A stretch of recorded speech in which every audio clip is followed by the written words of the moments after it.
Okay, for those of you wondering where in the world are Les and Todd, right now we are on historic Byway 69 South.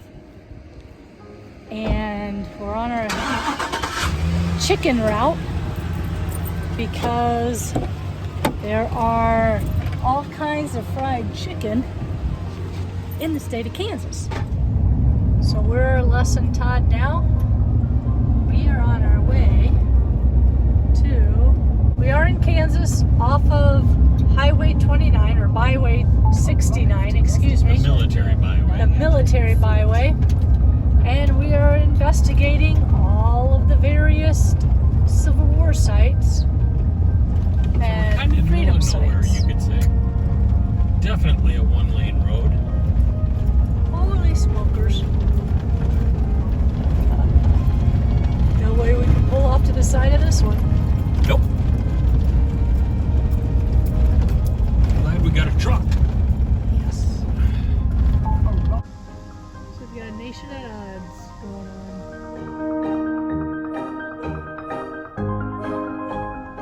The struggle in Kansas between the pro-slaves and anti-slave contingents, you could say, is one of the reasons why it was such an uproar when Kansas was becoming a state. And that's the whole thing that led to the Constitution vote in Lecompton that we were at yesterday, and kind of kicked off the whole Civil War era. We're on a little auto tour.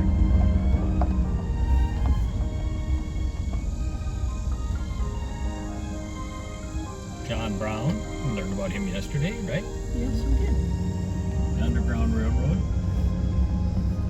Prelude to the Massacre.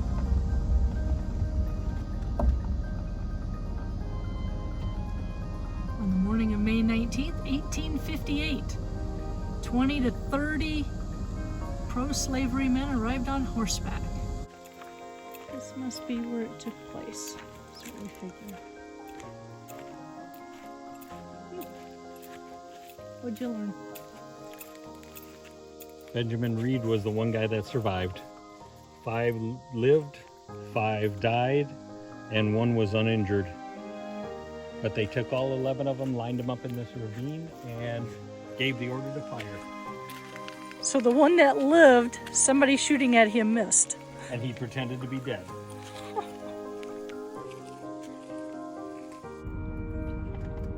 The massacre gained national attention. The New York Times and other Eastern newspapers printed a story. The anti-slavery supporters considered the victims martyrs. 4 months after the shooting, noted poet John Greenleaf Whittier memorialized the event in the Atlantic Monthly. Even some pro-slavery editors decried the event as a disgrace. The massacre increased tensions nationwide. An end to the violence.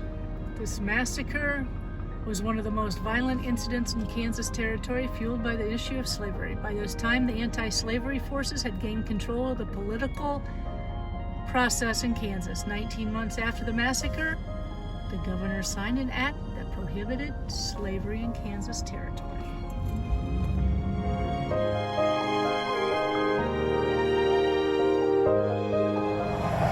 Okay, we're at the Mine Creek Civil War battlefield.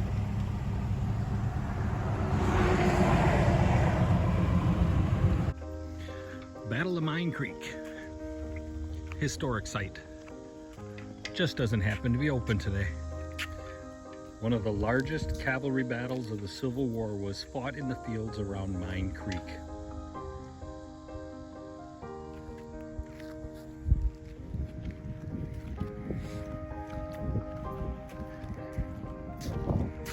Of course, this is the combat at the state line between Missouri and Kansas. We are almost right on the state line.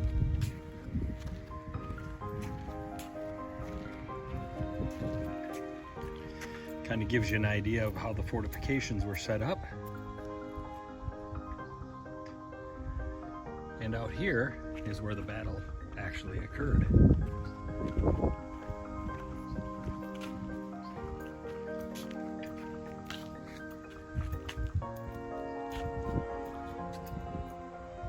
And there's the tribute.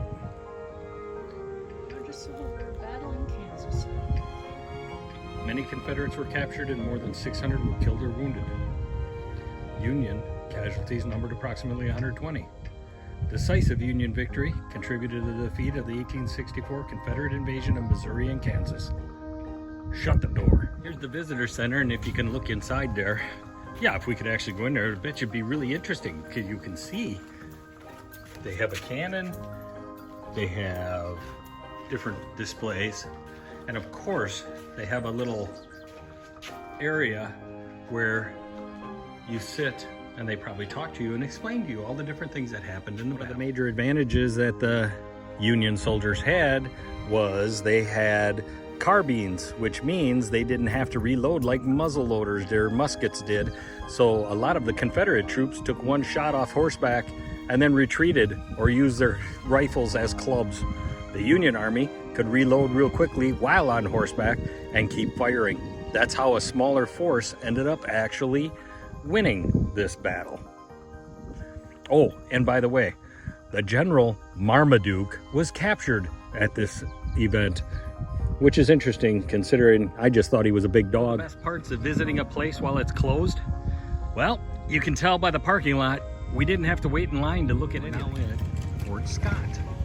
And this is the little town square, you could say. And directly across the road is the Fort Scott National Historic Site. And eventually, we're gonna have to go in that building and find out what all the fuss is about. Here's the visit to the infirmary upstairs at the visitor center.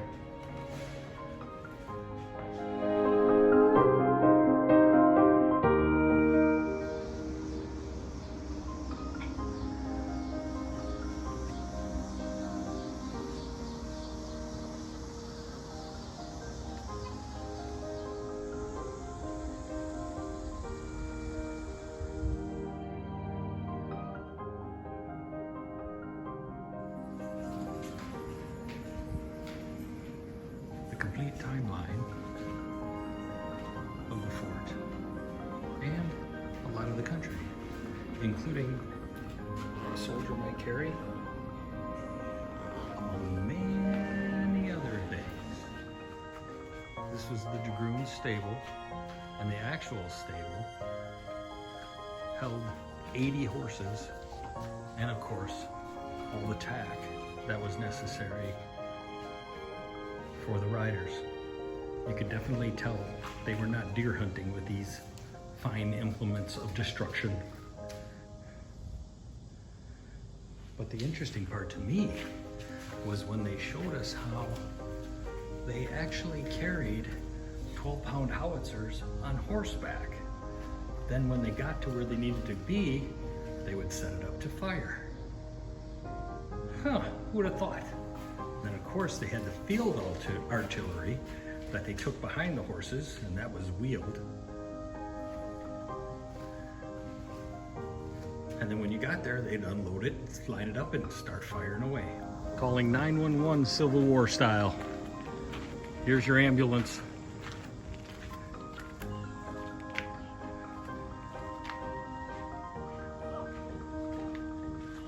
This is the bakery, as you can tell.